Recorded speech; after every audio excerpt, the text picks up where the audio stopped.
आप सबका फिर से स्वागत है। मैं Vivek Bindra, motivation speaker, leadership consultant, business coach. आज बात करूंगा इलॉन मस्क की। इलॉन मस्क है कौन?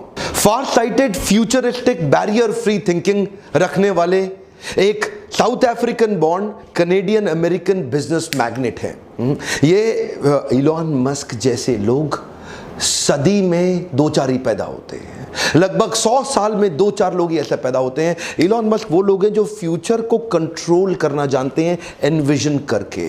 बचपन से ही 10 साल की उम्र में ही वो इतनी किताबें पढ़ लिए थे जो एक ग्रेजुएट भी नहीं पढ़ पाता। 12 साल की उम्र में घर में पड़े पड़े एक कंप्यूटर से उन्होंने एक गेम बना डाला और उस गेम को उन्होंने $500 के अंदर पहली दफा एक ऑनलाइन कंपनी को सेल कर दिया। बचपन से ही उनका ज्यादा फोकस था कि प्रॉब्लम, सबसे बड़ी प्रॉब्लम है सोल्यूशन ढूंढना। Looking for the solution is the biggest problem. वो क्या कहते थे? एक ही प्रॉब्लम है कि प्रॉब्लम नहीं है, सोल्यूशन ढूंढना बड़ी प्रॉब्लम है। तो उनकी कंपनी के अंदर अगर आके कोई ये बोल देना कि सर ये हो नहीं सकता, तो वो उसकी कंपनी में उसका आखिरी दिन होता था। वो क्या कहते थे? होगा, जरूर होगा, सोचो कैसे होगा। उनका मानना क्या है? Failure is the option. दुनिया बोलती है failure is not the option. ये मैंने पहले व्यक्ति देखे जिसका मैंने बिजनेस, एक्चुअली मैं थॉट प्रोसेस इलॉन मस्क का जानना चाहता था। आप में से कई लोगों ने कमेंट बॉक्स में लिखा ना कि इलॉन मस्क की केस स्टडी दीजिए। ये एक ऐसे व्यक्ति हैं जो मेरे लिए भी इंस्पिरेशन है। ये वो व्यक्ति हैं जो पृथ्वी के लिए जीवित रहना चाहते हैं। इन्होंने सोलर सिटी बनाई जो कि सस्टेनेबल एनर्जी क्रिएशन पे काम करती है। Solar city sustainable energy creation पे काम करती है। इन्होंने टेस्ला मोटर बनाई जो सस्टेनेबल एनर्जी कंजम्पशन पे काम करती है कि एनर्जी भी पेट्रोल डीजल का चक्कर ही खत्म हो जाए, पोल्यूशन फ्री हो जाए पृथ्वी, और electric vehicles, driverless cars. Actually paranoid व्यक्ति जो केवल हाई क्लास प्रोडक्ट बनाने पे फोकस किया। शुरू से शुरू करते हैं। आज जो कि ये पृथ्वी पे 21वें सबसे शक्तिशाली व्यक्ति माने जाते हैं, ये सेल्फ टॉट प्रोग्रामर हैं और रॉकेट साइंटिस्ट हैं। इन्होंने रॉकेट साइंस की फॉर्मल एजुकेशन नहीं ली, किताबों को पढ़ पढ़ के इन्होंने पूरे रॉकेट साइंस को समझ लिया। बचपन में किताबी कीड़े थे, किताबें पढ़ पढ़ के इन्होंने बचपन में ही एक डीप विजन, एक ऑब्सेशन, परसिस्टेंस क्रिएट कर लिया पृथ्वी को बदलने के लिए। ये कहते हैं great leader don't try to force a square peg into a round hole. वो क्या कहते हैं? स्क्वायर को राउंड में घुसाने की कोशिश नहीं करते। बुद्धिमान व्यक्ति वो है जो अपनी हाई परफॉर्मेंस टीम को बिल्ड करते हुए उनकी कोर इनर स्ट्रेंथ को पहचानता है। इसका अर्थ क्या हुआ? कभी भी मछली को पेड़ पे नहीं चढ़ाते, पेड़ पे बंदर को चढ़ाते हैं। बंदर अपने आप चढ़ जाएगा, मछली जिंदगी भर मेहनत करने पे भी नहीं चढ़ेगी। इनका मानना है कि अगर असाधारण काम कराना है टीम से तो टीम पावरफुल होनी जरूरी है। पहली बार में सही आदमी हायर करो। मीडियोकर आदमी जब उससे रिजल्ट अचीव नहीं होता तो वो ये मान लेता है रिजल्ट अचीव इसलिए नहीं हुआ क्योंकि हो नहीं सकता था। लेकिन ये बिल्कुल ऑपोजिट है। ये कहते हैं नहीं हुआ से कोई मतलब नहीं, रिजल्ट तो अचीव करना है, तरीके अलग अलग अपना लो। गोल को नहीं बदलना, तरीके बदलने हैं। गोल नहीं बदलना, स्ट्रैटेजी बदलनी है। पूरा बचपन 10-10, 12-12, 15-15 घंटे अकेले घर में बैठ के पढ़ पढ़ के इन्होंने निकाल दिए। जिंदगी भर 7 दिन काम किया, एक दिन में 15-15 घंटे काम किया। अपने आप से अनरीजनेबल, अनकॉम्प्रोमाइजेबल एक्सपेक्टेशन रखते थे। अपने आप से वो एक्सपेक्ट करते थे जो कोई नहीं कर सकता। ये क्या कहते थे? मुझे वो नहीं करना जो किया जा सकता है, मुझे वो करना है जो करना चाहिए। ये नहीं बोलते I don't expect to do what is possible, I want to do what is needed to be done। इनकी वर्ल्ड क्लास कंपनीज की लिस्ट में Zip2, X.com, PayPal, SpaceX, Tesla, solar city, hyperloop, open artificial intelligence, Neuralink, the boring company, जिनमें से SpaceX, Tesla और solar city की चर्चा और hyperloop की चर्चा पूरी दुनिया कर रही है। ये कहते थे मैं मंगल ग्रह पर लोगों को भेजूंगा, मंगल ग्रह पे जीवन चालू कर दूंगा, एक एक करके आता हूं। 95 में अपने भाई किम्बल के साथ मिलकर इन्होंने Zip2 की शुरुआत करी और ये Zip2 में इनको जल्दी ही फंडिंग भी मिल गई। शुरू में अपने पिता के पैसे से किया, बाद में एक्सटर्नल फंडिंग मिली, बोर्ड ऑफ डायरेक्टर्स बढ़ते चले गए और आगे चल के क्योंकि अभी ये यंग थे, इनका एक्सपीरियंस उतना बड़ा था नहीं, तो बोर्ड ऑफ डायरेक्टर्स ने सोचा यार ये आदमी सीईओ बनने के लायक नहीं, उसको सीईओ की पोजीशन से हटा दिया क्या। एनीवेज बाद में टेक बबल, आपको पता है सन 2000 से पहले 99 में ये फटने की कागार पे था, तो सारे बोर्ड ऑफ डायरेक्टर्स ने मिलकर सोचा इस कंपनी को बेच देते हैं। कॉम्पैक्ट को वो कंपनी बेच दी गई,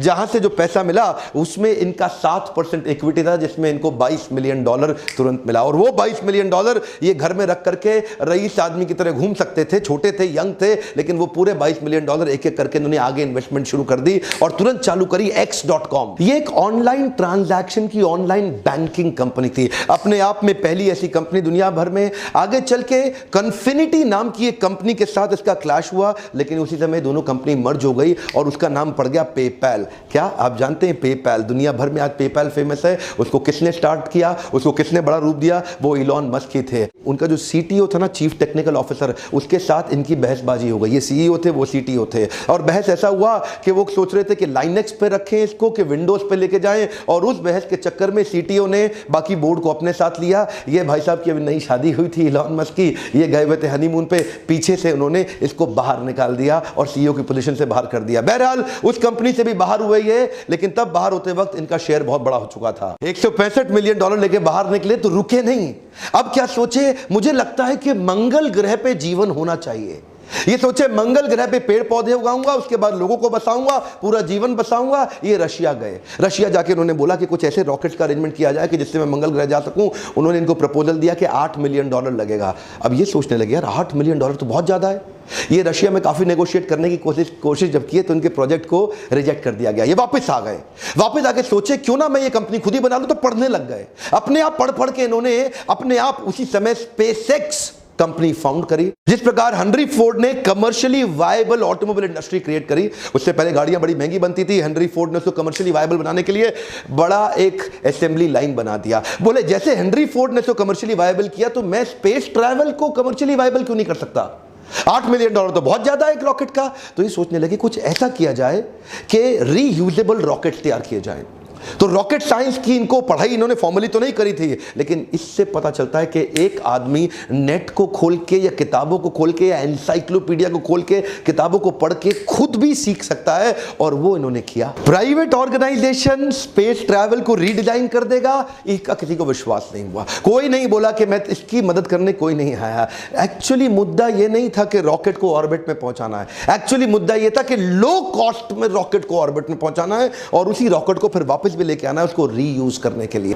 और वहीं जब इन्होंने पहला लॉन्च किया, इनके इंजन में आग लग गई, और वो अर्ली आग लगी, वहां से इनको बहुत बड़ा नुकसान हुआ। अच्छा, दूसरी बार फिर ट्राई किया। दूसरी बार इनका जो रॉकेट था वो स्पेस में गया, लेकिन ऑर्बिट में नहीं पहुंचा, फिर ऑफ रूट हो गया, और तीसरी बार स्पेस में जाते ही ऑफ रूट हो गया। 3 बार में इनका इतना नुकसान हुआ, जितना भी पैसा इनको मिला था पीछे, जो इनको मिला था ना पेपैल से, जब पैसा आया था इनको बाहर निकाला गया था, तो वो सारा पैसा इन्होंने डाल दिया, लेकिन तीनों बार में पैसा खत्म हो गया। फंडिंग एजेंसी से खत्म हो गया, नासा से कॉन्ट्रैक्ट मिला, वो पैसा भी गया। अब इन्वेस्टर बोले अब कुछ नहीं बचा, अब तो कंपनी खत्म। लेकिन ये बोले एक ट्राई और करूंगा, एक ट्राई और करूंगा। क्या क्रेजी आदमी थे। He made a crazy announcement कि चौथा लॉन्च थोड़े ही महीनों में करने वाला हूं।